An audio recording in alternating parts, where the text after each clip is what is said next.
Hey nerds, this week we are going to be doing a review and spoiler breakdown of House of the Dragon Episode 6, The Prince and the Queen, starting now.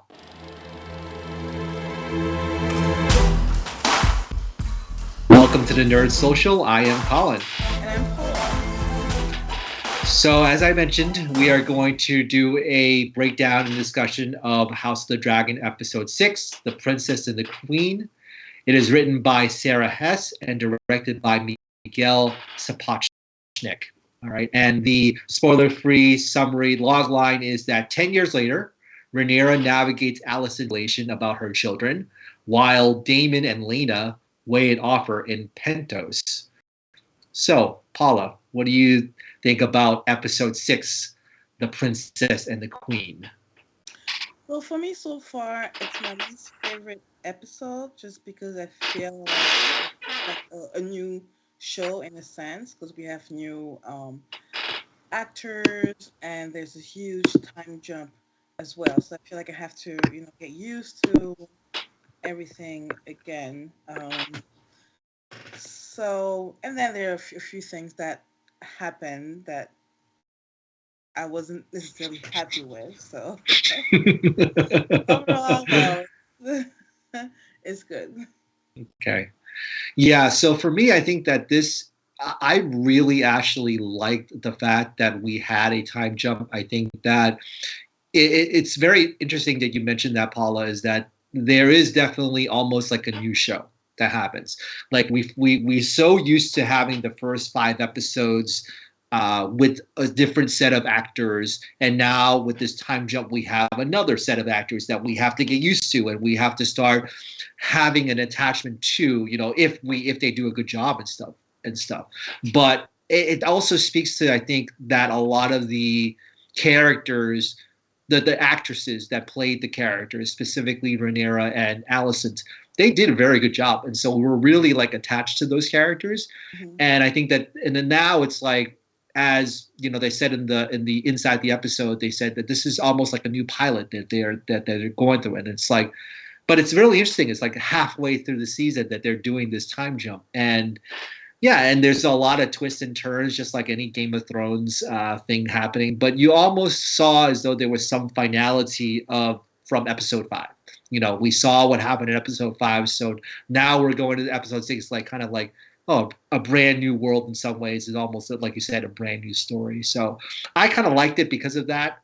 So we'll kind of get into more as to where I may or may not have liked it, but we'll get to that soon enough. But before we do that, any other spoiler free thoughts before we get into the breakdown? No, let's get to it. Okay. So if you like the conversation that we have right now, please like, subscribe. Really helps us out in the algorithm. So you can see that it's right there on above Paula there. So yeah. So spoilers ahead.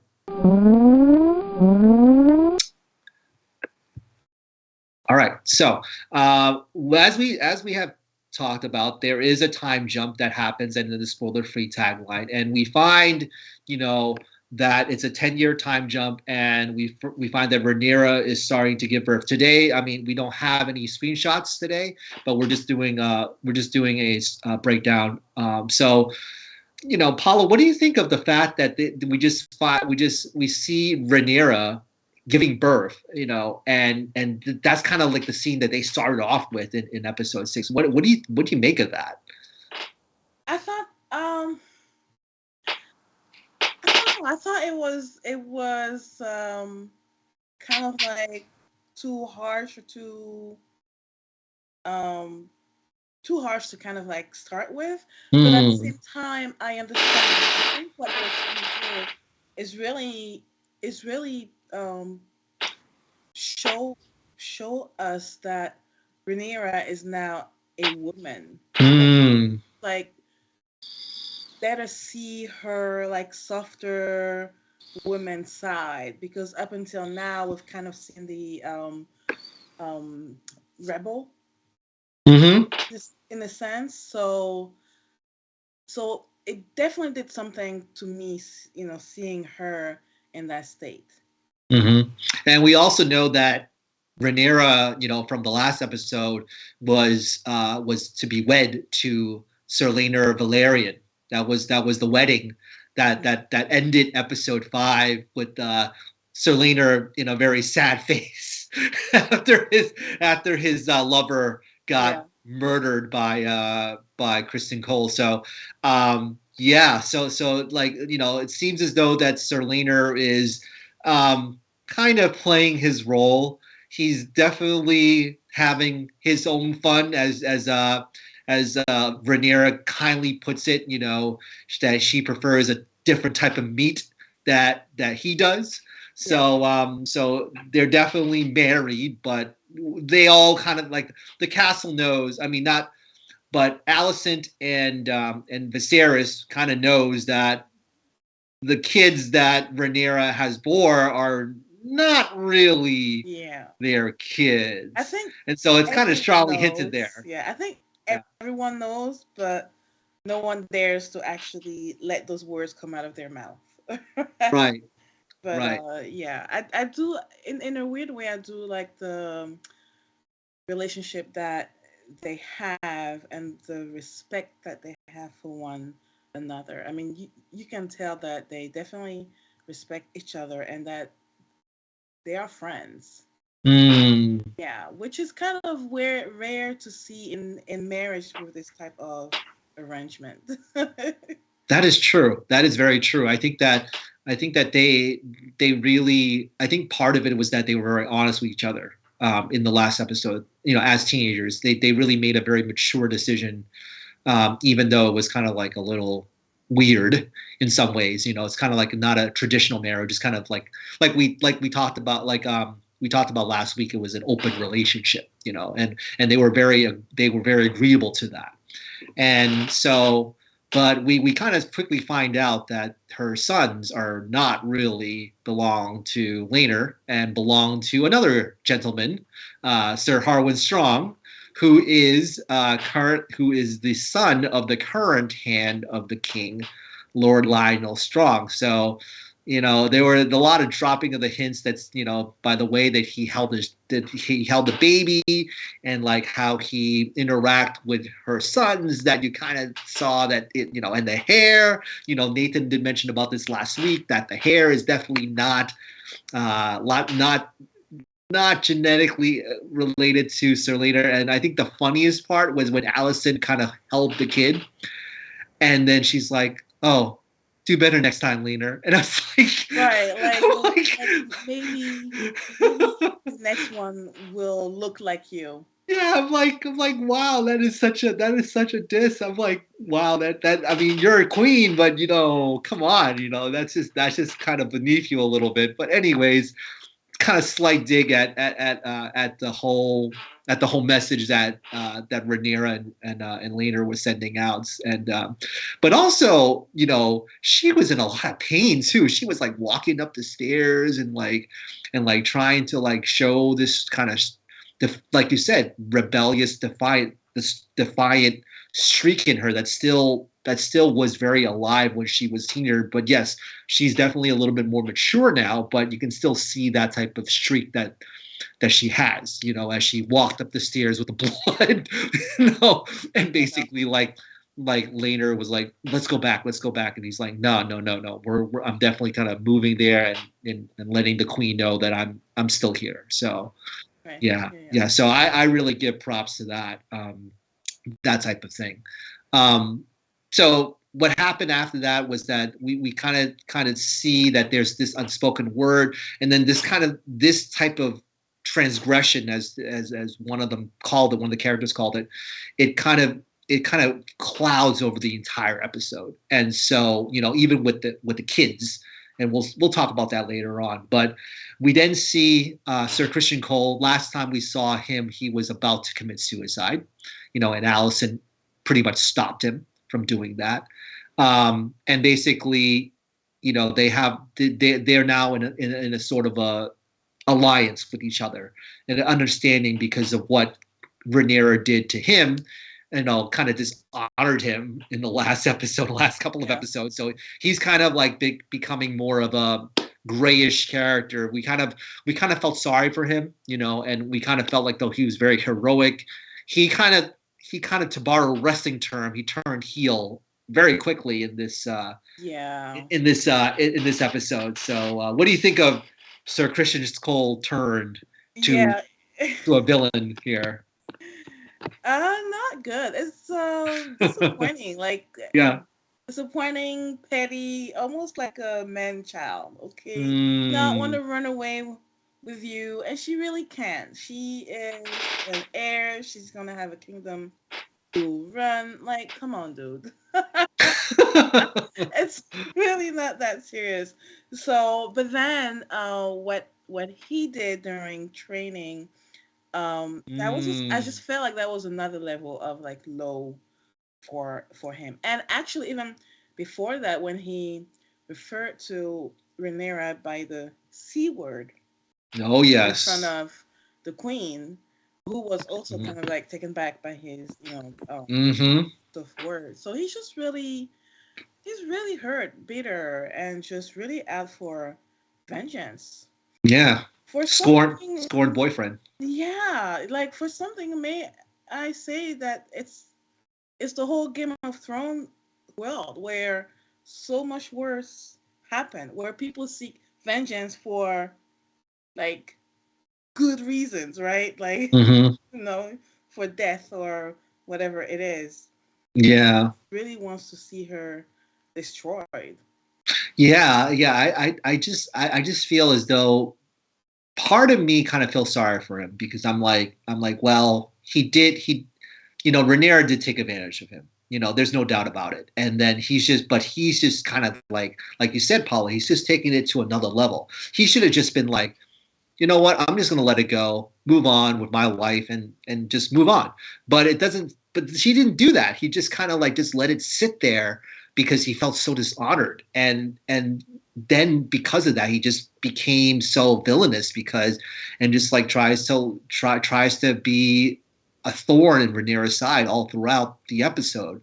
So and you mentioned about the fight, and basically he was basically goading Harwin to fight him, and basically then in front of his father, Lyonel, and also Viserys, because they were up there while the kids were sparring with each other. And in the scene, we know that Criston Cole was basically training the kids, the boys, to fight.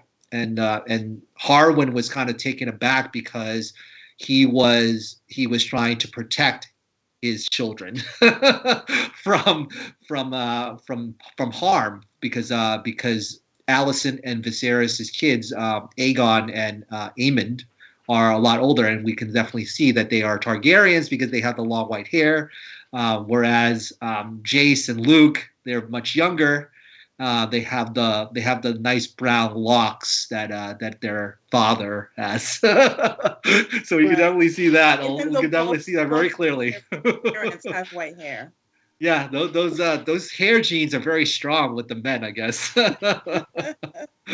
So yeah, but I feel like what's probably gonna happen with Sir Chris Cole, the honor that he was so trying so hard to protect and was so hurt by Rhaenyra,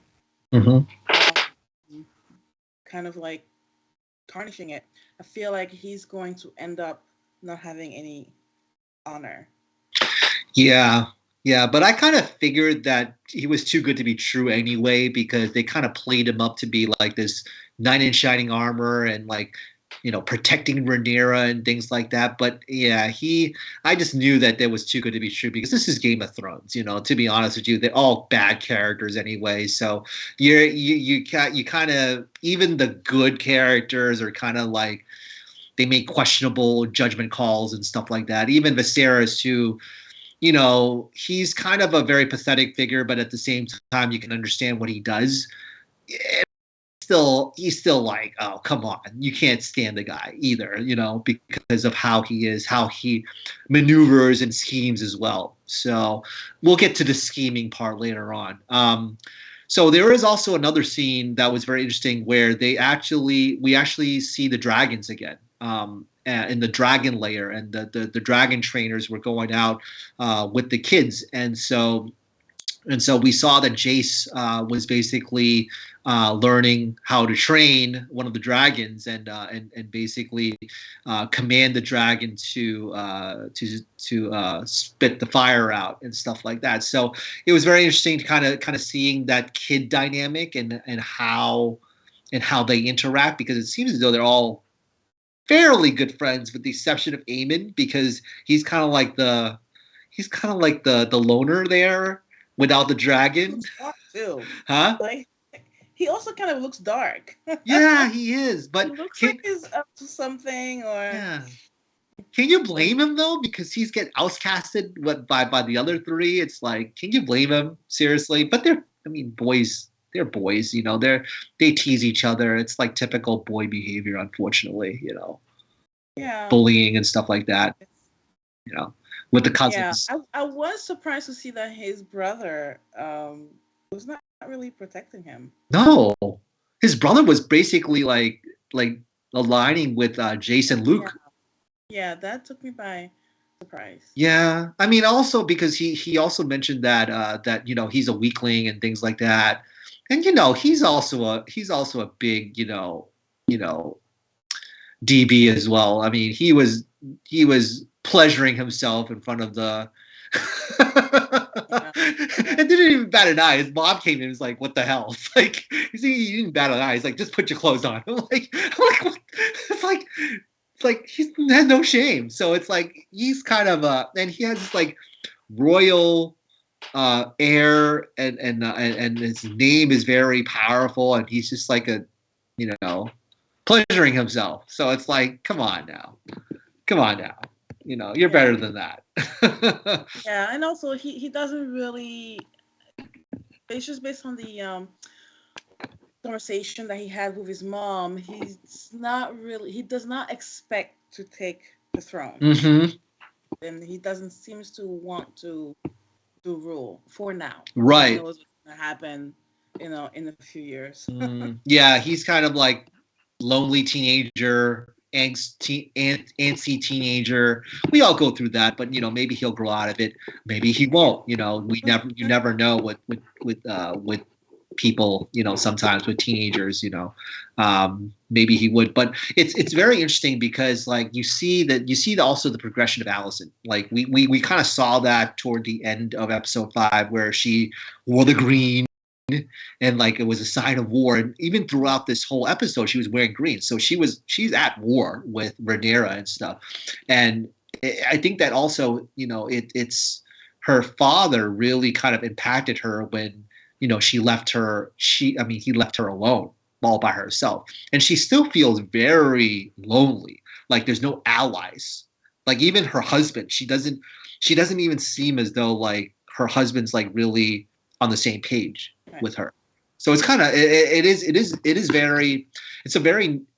she's the most interesting character to me so far, because I just think that her progression is being this innocent like teenager, best friends with Rhaenyra, and then like turning into like the queen basically, all throughout her younger days, and then that kind of shift, that rite of passage when she had her talk with her dad, and then after that she's just like basically holding the throne together, basically.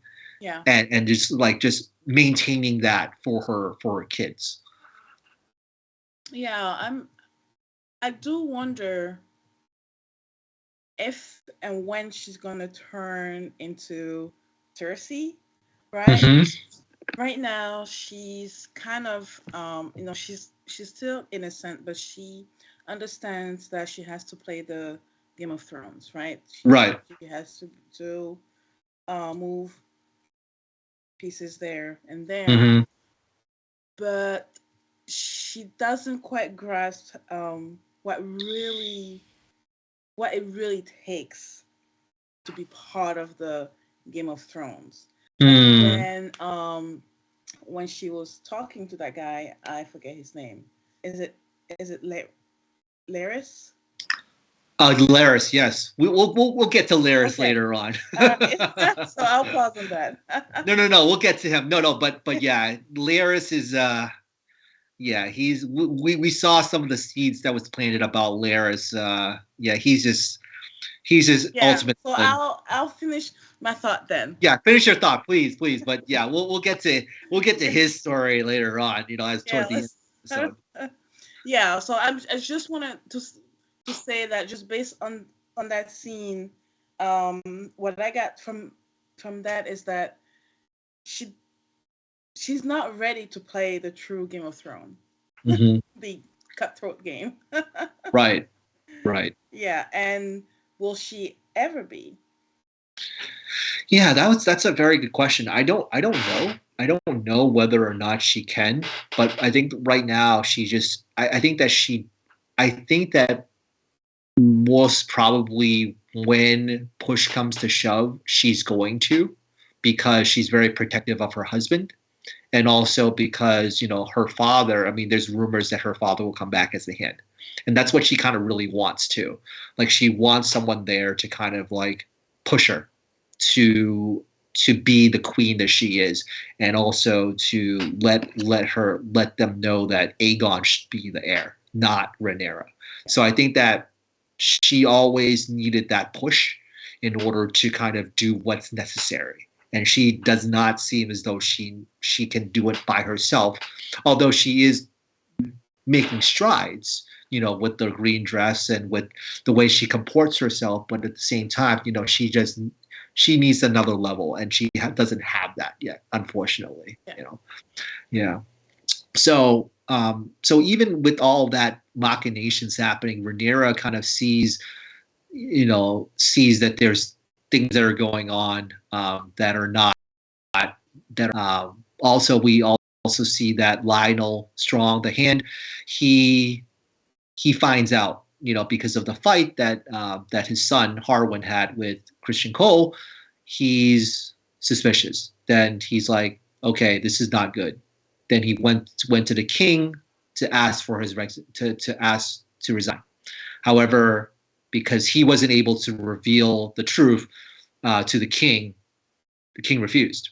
And then it's funny because like Alicent was so disappointed. It's like, and I think that the other thing about Alicent is that if she gets more and more disappointed, I think that she's gonna keep becoming more like you say, more apt at playing the Game of Thrones, because it's like, how can you not say that? You know what the hell is going on, but you're not even gonna say it. Come on.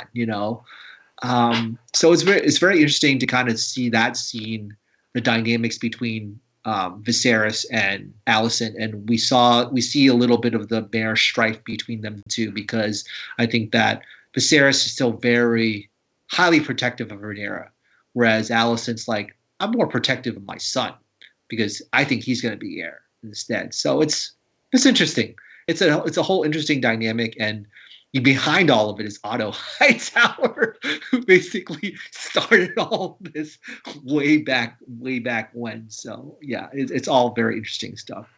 Um, the last kind of scene, I think, in terms of that storyline between Rhaenyra and everybody else, we see that Rhaenyra was kind of growing desperate and trying to marry off her son to Alicent's daughter. So we can see that the Targaryens, even though they're Targaryens, they like to keep it within the family. So um, to the happiness of Viserys was like, yeah, let's do it.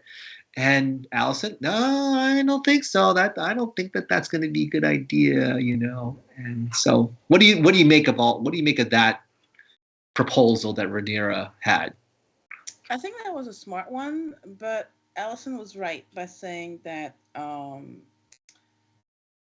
only came up with it because she's backed into a corner. Mm-hmm. Yeah.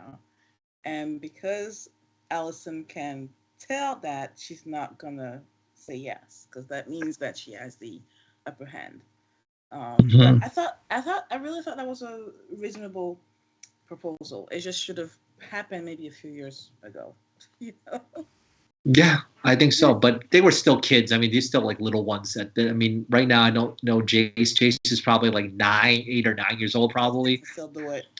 It's Game of Hmm. Thrones. Okay. I mean, they were thinking about marrying Viserys to Lena. his, Yeah, was just like 12. yeah, I think she was like 12. See, he just had bad taste, and he's like, nah, you're very mature for your age, but still, no. Right. It's like Alicent, older, good, all right, I'll do that Yeah. instead. That was pretty much the wrap up of that Rhaenyra storyline. Although we see that Rhaenyra at the end kind of got really tired of all the backstabbing and all the talking behind her back, so she went to Dragonstone with Laenor and her kids. So that's kind of how it ended with them. But I want to circle back to Daemon because we haven't talked about Daemon at all. And there was some very interesting developments with Daemon during this episode where he is kind of not in exile, but he kind of in escapism. He's being escapist, and in this town of Pentos, where the Lord over there was saying, "Hey, let you can stay here for as long as you want, but we want protection from your dragons."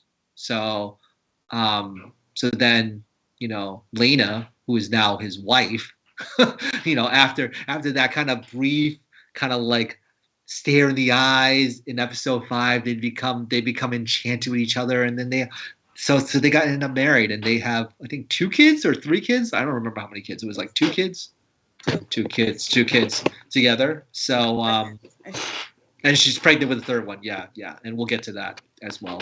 Um, but yeah, so then I think the most interesting part of that was how Lena was basically saying, "Look, we're House Valerian, like, and you're Targaryen. Like, why are you like moping around in this like place, even though you're given everything? You're not happy. Like, where's your ambition? Where's your sense of not adventure, but where's your sense of ownership to it?"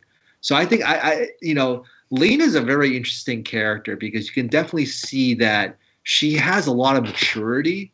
Like even when she was very young, even though she was kind of trained in that way, but she definitely is a very interesting character to kind of question Daemon throughout it and kind of like say, stop moping around. Like you're just like pouting for no reason. What do you make of that interaction and their marriage basically? Well, I think that showed me that they had a good, respectful marriage and that they actually loved each other. Mm, I actually really enjoyed watching them too.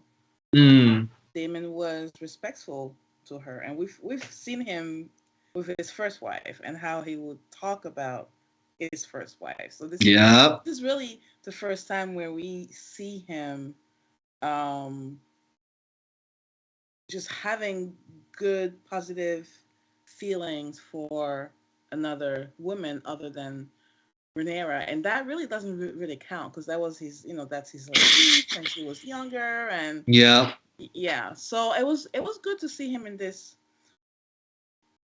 Mm. Yeah, it is. And I think that you're right. I think there was definitely love for each other, but I think that Lena was trying to push him to do more, and Absolutely. he's kind of like meh, I'm not interested Yeah, anymore. yeah, Yeah. because I mean, because also he has been doing more. He definitely did not look like the demons that we have been seeing since Mm, episode 1. He was more tame in this one. He was not ambitious, and we know him to so far to have been very ambitious and very bold. mm-hmm. And that's not what we got with him. No. He was just really really tame and Yeah. Do you think? I think I have one question. Do you think that he's going to be much more of a redeemable character because he did kind of turn a little bit, but then maybe this kind of like and with Lena's death, at the near the end of the episode, do you think that he's turned a new leaf, or do you think that he's just going to go all mad and crazy because his wife died? No. I think he's gonna turn a new leaf. Okay. Yeah. Um, another thing about him in this episode is when, just like his brother, Mm-hmm. when the baby, they couldn't get the baby out of, Yep. yes, and he was approached and asked, who do we save? Yes. You know, Exactly. and you could tell that he was gonna save Lena. Mm-hmm. Yeah. Yeah, So, that was very interesting. That was a very, very interesting take. I think that he wanted to save his wife, but his wife was kind of like, no, I'm just gonna die a hero's death by the dragon. So I think that Lena definitely went out in a blaze of glory. I think you know even I think that she's also disappointed because even though she's disappointed that he lacks ambition, she still loves him, and I think that she still wants to be with him. But at the same time, it's like I almost failed you because yeah, I failed you in some ways, and I also feel as though I'm not happy in some ways because you're not as ambitious as I thought. So I think that that's kind of like motivated her to kind of die a hero's death in a yeah. lot of ways. So it's unfortunate, but I think I can see her rationale behind all of it. Yeah, even though they do love each other, I think that there's still more that more that she wants actually. Oh yeah, Out of it. yeah, absolutely. I mean, she wanted to go home, right? She wanted Mm-hmm. to be part of the whole politics. Right, right. She And does. so yeah, Right, it right. was kind of sad that her mature character was so short lived. Mm, Really looking forward to see her character grow. yeah, And that was unfortunate. yeah, That was unfortunate. Hopefully she gets. Hopefully, you may get a flashback maybe in the future, or even just like even the actor who played her. Hopefully, will get some more work because she was really good. I really liked her a lot. yeah, me too. As a character. So the last thing we want to go to is Larys, the villain, that schemer, that evil schemer, Yeah. as he basically does Alicent's dirty work, enforcer type. Kind of. Alicent is definitely the puppet master, but Larys is the willing puppet, to Alicent doing all that dirtiness, going down to the prison and hiring goons basically to kill both his father and his brother. and this is the second death, the second and third death that we see in this episode. Relatively minor characters, Laena, Harwin, and also Lyonel. So, what do you make of Larys, the schemer, right now? Oh, can't stand him. I mean, he's just really, scum. Like really, really. Yeah. And yes, he may have done it for Allison, but also Mm, for himself, because getting rid of his father and his brother makes him the new lord of wherever they are from, right? He wants yep. to get all of that land and riches, but very low, but very smart because he got all of those convicts. He got all of their tongues cut off so that they could never talk about it. Yep. I mean, how does that happen? I mean, I don't know if they can they talk? I mean, even with the tongue They like can't. cut off, No, maybe no. no, Okay, they can't. That's it. So can they write I something that they thought have to I chop thought that off was so fingers? smart though. I thought that was really smart. But they can write, can they? Like, are they illiterate? I mean, seriously, I didn't get that part. I mean, I think it's just part of for effect, I guess, for Yeah. brutality's sake, So, but yeah, he is definitely. We knew how much of a schemer he was in the last couple of episodes when he kind of he's almost like Emperor Palpatine in some ways, very manipulative, like pulling the strings in some ways, but then he's like, oh, I didn't like it's funny line where he said like something along the lines of, oh, I didn't know you meant that. It's like, what is wrong with you, dude? It's like, and Alicent was just like, what is wrong with you? Yeah. I didn't mean for you to kill them. What the heck? It's like, oh, I must have misinterpreted. And it's just I don't know. I mean that this guy is dangerous. So very. with She the scheming. she looks really, really shocked, right? And that's where for me, I was like, oh, baby girl, this is the Game of Thrones. Like, if you're not ready to play this game, get out. Yeah. Right? But But then I was also thinking, I feel like she's gonna get comfortable with having to make this type of decisions. yes. Yeah, and I just wonder when that's gonna happen. It might happen next week. I mean, we still got 4 more episodes, so I mean, I think she's going to make some critical decisions, and I don't think she would necessarily need Larys to make them. I think that she is going to make some really hard choices.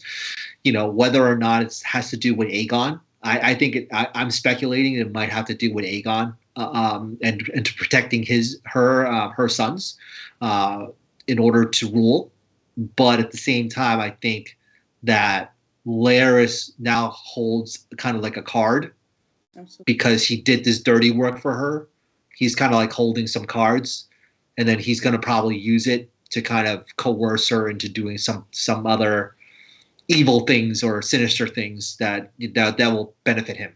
So that's why he's a very dangerous guy right now. And there's a couple of other dangerous guys that are around. But maybe Criston can redeem himself and probably kill Larys. Who knows? I don't see that happen. They don't see that happen? No?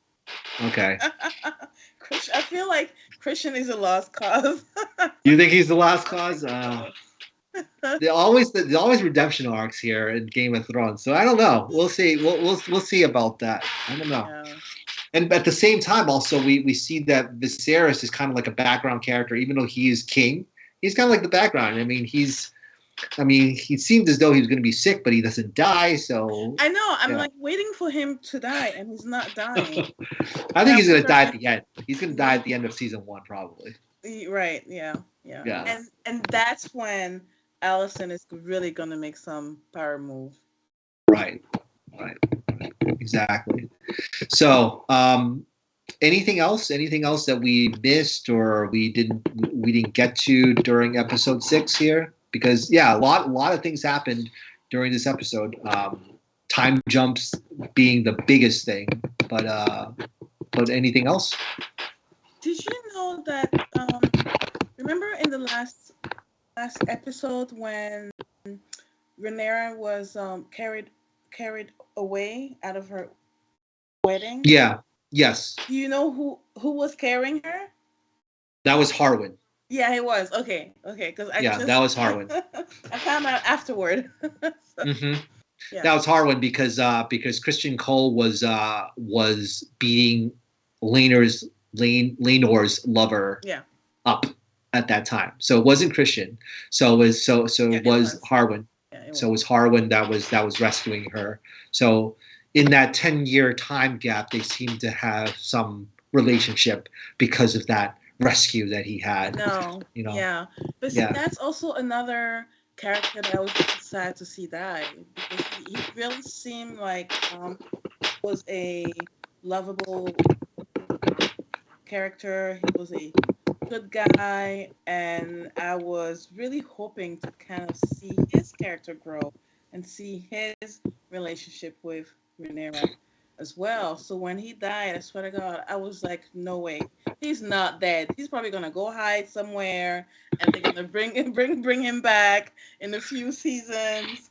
Well, they did. Well, Personally, they set it up that he was going to hide, and then Larys basically his I brother know. basically killed him, unfortunately. So and his Yeah, father. that was So that was sad for me. So him and Lena's hmm just really sad death for me. I mean, to be honest, those were pretty decent characters, but you know that any type of goodness or anything like that, they're gonna die anyway of some horrible death, Yeah. unfortunately.